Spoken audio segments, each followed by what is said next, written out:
मित्रों, ये महाभारत के पाठ का 11वां भाग है।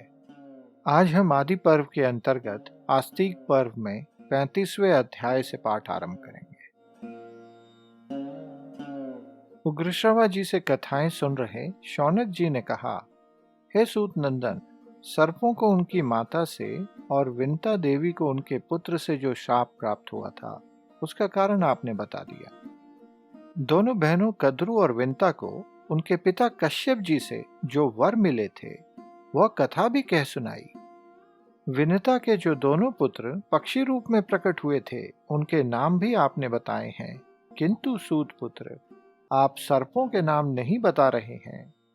यदि सबका नाम बताना संभव न हो, तो उनमें जो मुख्य मुख्य सर्प हैं, उन्हीं के नाम हम सुनना चाहते हैं। इस पर उग्रश्रवा जी बोले, तपोधन, सर्पों की संख्या बहुत है, अतः उन सब के नाम तो नहीं कह पाऊंगा, किंतु उनमें जो मुख्य मुख्य सर्प हैं, उनके नाम मुझसे सुनिए। उसके बाद उग्रश्रवा जी उन सभी नागों के नाम बताते चले गए। उसके पश्चात बोले, ये मुख्य मुख्य नाग मैंने बताए हैं। सर्पों की संख्या अधिक होने से उनके नाम भी अधिक हैं। इन नागों की संतान और उनकी संतानों की संतानें भी असंख्य हैं, ऐसा समझकर उनके नाम मैं नहीं कह सकता हूँ। नागों की संख्या कई हजारों से लेकर लाखों अरबों तक पहुंच जाती है, अतः उनकी गणना नहीं की जा सकती है। इसके बाद शौनक जी ने पूछा, आपने कथा में बताया था कि माता कद्रू ने नागों को शाप दे दिया। हम सभी को ये बताइए कि नागों को उस शाप की बात मालूम हो जाने पर उन्होंने उसके निवारण के लिए आगे चलकर कौन सा कार्य किया। उग्रश्रवा जी बोले, उन नागों में से महायशस्वी शेष नाग ने कद्रू का साथ छोड़कर कठिन तपस्या आरंभ की। वे केवल वायु पीकर रहते और संयम पूर्वक व्रत का पालन करते थे। अपनी इंद्रियों को वश में करके सदा नियम पूर्वक रहते हुए शेष जी गंधमादन पर्वत पर जाकर तप करने लगे। उसके पश्चात गोकर्ण, पुष्कर, हिमालय के तटवर्ती प्रदेश तथा भिन्न भिन्न पूर्ण तीर्थों और देवालयों में जाकर संयम नियम के साथ एकांत में रहने लगे। ब्रह्मा जी ने देखा शेषनाग घोर तप कर रहे हैं। उनके शरीर का मांस, त्वचा और नाड़ियां सूख गई हैं। वे सर पर जटा और शरीर पर वल्कल वस्त्र धारण किए मुनिव्रति से रहते हैं। उनमें सच्चा धैर्य है और वे निरंतर तप में संलग्न हैं। यह सब देखकर ब्रह्मा जी उनके पास आए और बोले, शेष, तुम ये क्या कर रहे हो? इस तीव्र तपस्या के द्वारा तुम संपूर्ण प्रजावर्ग को संतप्त कर रहे हो, उदास कर रहे हो। शेषनाग, तुम्हारे हृदय में जो कामना है वो मुझसे कहो। शेषनाग बोले, मेरे सभी भाई बड़े मंदबुद्धि हैं, अतः मैं उनके साथ नहीं रहना चाहता। आप मेरी इस इच्छा का अनुमोदन करें। वे सदा परस्पर शत्रु की भांति एक दूसरे के दोष निकाला करते हैं। इससे ऊबकर मैं तपस्या में लग गया हूं, जिससे मैं उन्हें देख न सकूं। वे विनुता और उसके पुत्रों से डाह रखते हैं, ईर्ष्या या जलन रखते हैं, इसीलिए उनकी सुख सुविधा सहन नहीं कर पाते।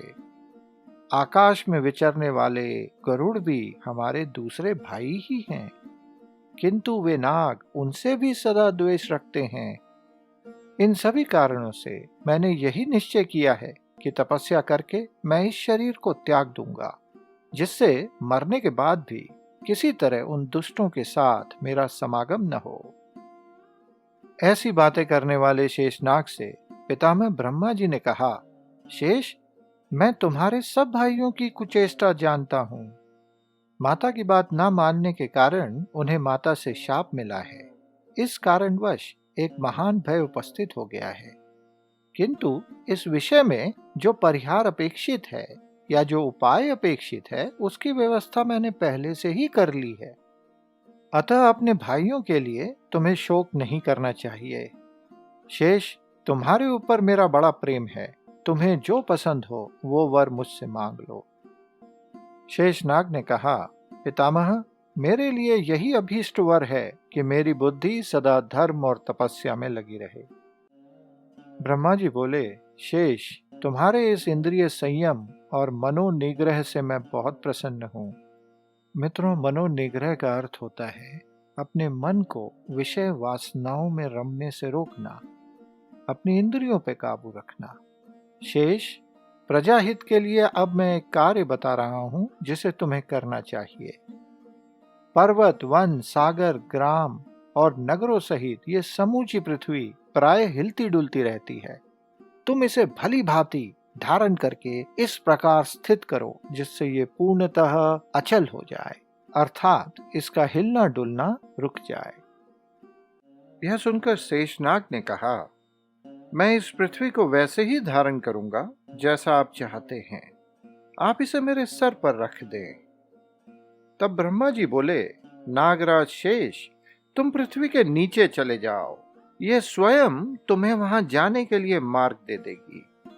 ऐसा कहने के बाद नागराज वासुकी के बड़े भाई शेष ने ब्रह्मा जी की आज्ञा के अनुसार कार्य करते हुए पृथ्वी के नीचे से प्रवेश कर समुद्र से घिरी हुई इस धरती को उन्होंने सब ओर से पकड़कर सिर पर धारण कर लिया।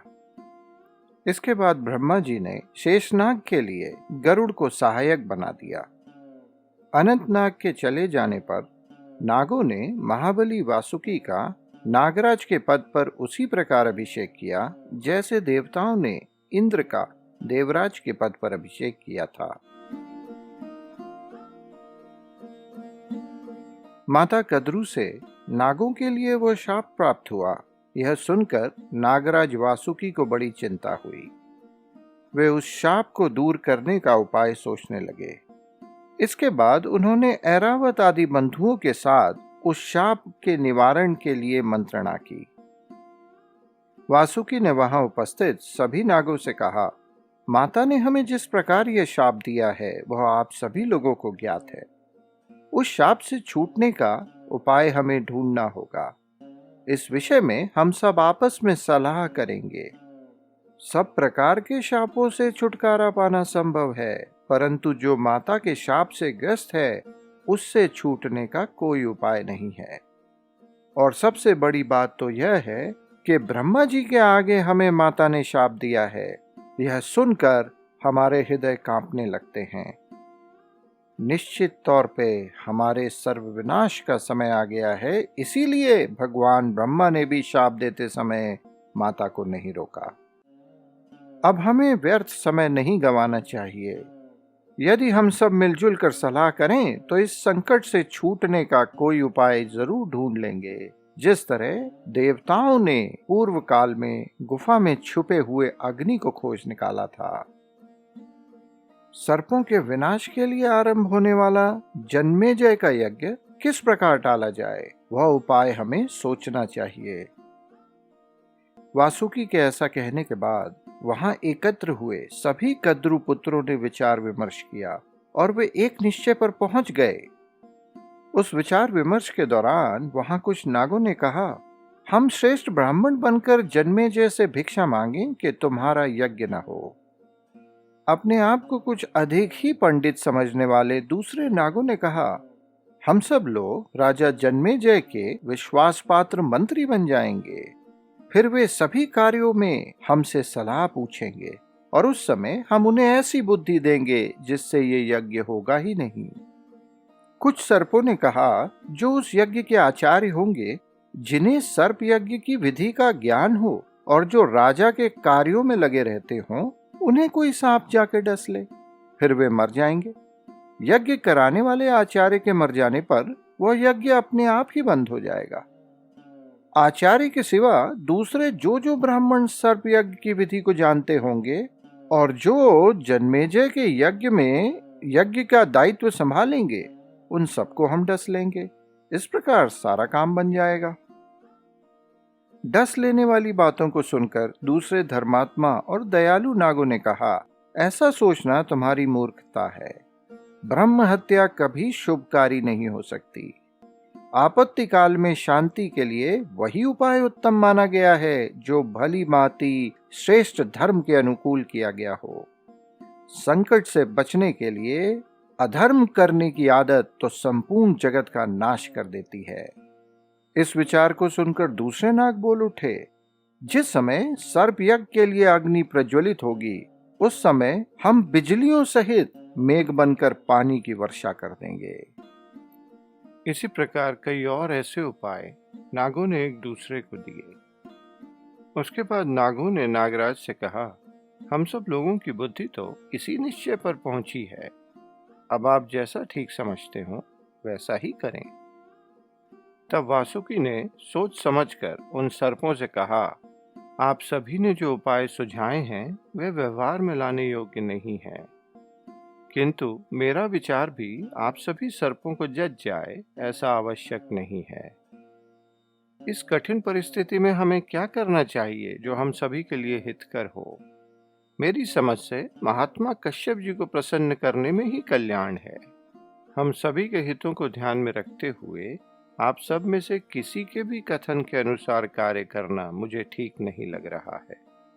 मुझे वही काम करना है जो हम सब के वास्तविक हित में हो।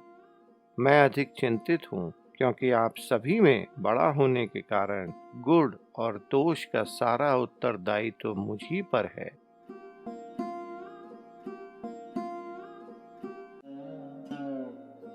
उग्रश्रवा जी ने कथा को आगे बढ़ाते हुए कहा, समस्त सर्पों की अलग अलग राय सुनकर और अंत में नागराज वासुकी की बातों को सुनकर एलापत्र नामक नाग ने कहा, भाइयों, ये संभव नहीं कि वो यज्ञ न हो, और ऐसा भी नहीं है कि हम राजा जन्मेजय का कुछ बिगाड़ सकेंगे। इस लोक में जो पुरुष दैव का मारा हुआ है उसे दैव की ही शरण लेनी चाहिए, वहां दूसरा कोई आश्रय काम नहीं आता। हमारे ऊपर आया हुआ यह भय भी दैवजनित ही है, इसीलिए हमें दैव का ही आश्रय लेना चाहिए। आप सभी इस विषय में मेरी बात सुने। जब माता ने सर्पों को यह शाप दिया था उस समय भय के मारे मैं माता की गोद में बैठ गया था।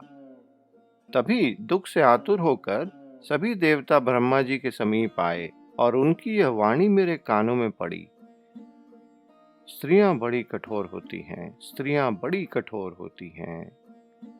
देवताओं ने ब्रह्मा से कहा, ब्रह्मदेव, तीखे स्वभाव वाली इस क्रूर कद्रू को छोड़कर कौन सी दूसरी स्त्री होगी जो प्रिय पुत्रों को पाकर भी उन्हें इस प्रकार शाप दे सके, और वह भी आपके सामने।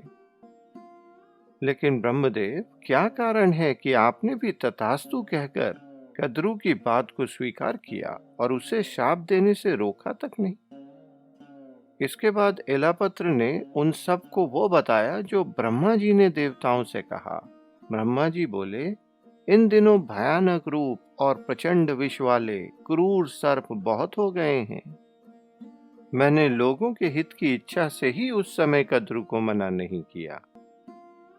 जन्मेजय के सर्प यज्ञ में उन्हीं सर्पों का विनाश होगा जो प्रायः लोगों को डसते हैं, पापचारी हैं और प्रचंड विष वाले हैं। किंतु जो नाग धर्मात्मा हैं और अच्छे कर्म वाले हैं उनका नाश नहीं होगा, और सही समय आने पर सर्पों को उस महान भय से मुक्ति मिल जाएगी।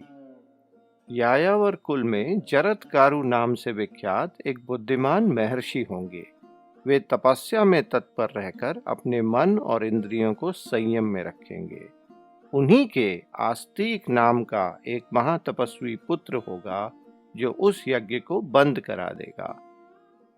अतः जो सांप धार्मिक होंगे वे उसमें जलने से बच जाएंगे। इस पर देवताओं ने पूछा, ब्राह्मण, वे महातपस्वी शक्तिशाली जरत्कारु किसके गर्भ से अपने उस महात्मा पुत्र को उत्पन्न करेंगे?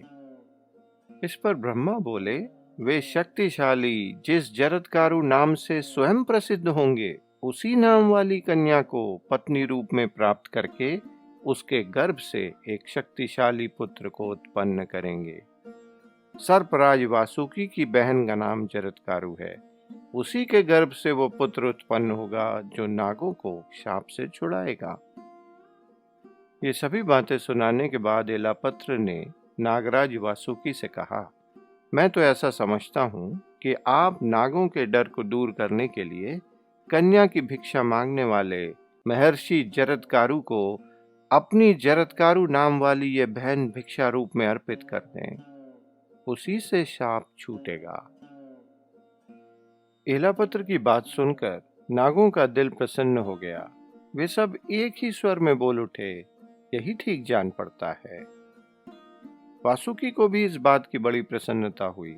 वे उसी दिन से अपनी बहन जरत्कारु का बड़े चाव से पालन पोषण करने लगे। थोड़ा समय बीतने पर संपूर्ण देवताओं और असुरों ने समुद्र का मंथन किया। समुद्र को मथने के लिए मंदराचल पर्वत को मथानी बनाया हुआ था और उस मथानी के चारों ओर लपेटकर ढंग से मथने के लिए जो रस्सी चाहिए थी, उस रस्सी के रूप में वासुकी नाग का प्रयोग किया गया। समुद्र मंथन का कार्य पूरा हो जाने के बाद सभी देवता वासुकी नाग को अपने साथ लेकर ब्रह्मा जी के पास गए और ब्रह्मा जी से बोले, ये वासुकी माँ के शाप से भयभीत होकर बड़े परेशान रहते हैं। अपने सभी भाई बंधुओं का हित चाहने वाले इन नागराज के मन में माता का शाप कांटा बनकर चुभा हुआ है और कसक पैदा करता है। आप इनके इस कांटे को निकाल दीजिए। हे देवेश्वर, नागराज वासुकी हमारे हितैषी हैं और सदा हम लोगों के प्रिय कार्य में लगे रहते हैं, अतः आप इन पे कृपा करें।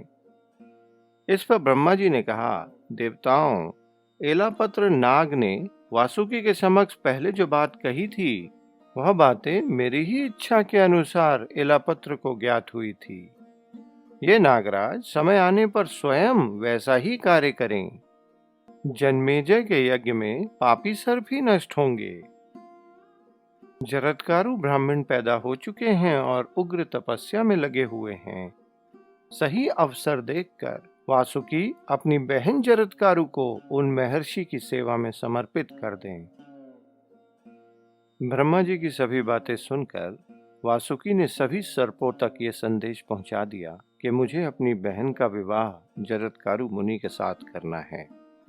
फिर उन्होंने जरत्कारु मुनि की खोज के लिए बहुत से सर्पों को नियुक्त करके उन्हें निर्देश देकर कहा, जिस समय जरत्कारु मुनि पत्नी का वरण करने के लिए तैयार हो जाएं, मुझे शीघ्र आकर सूचना देना।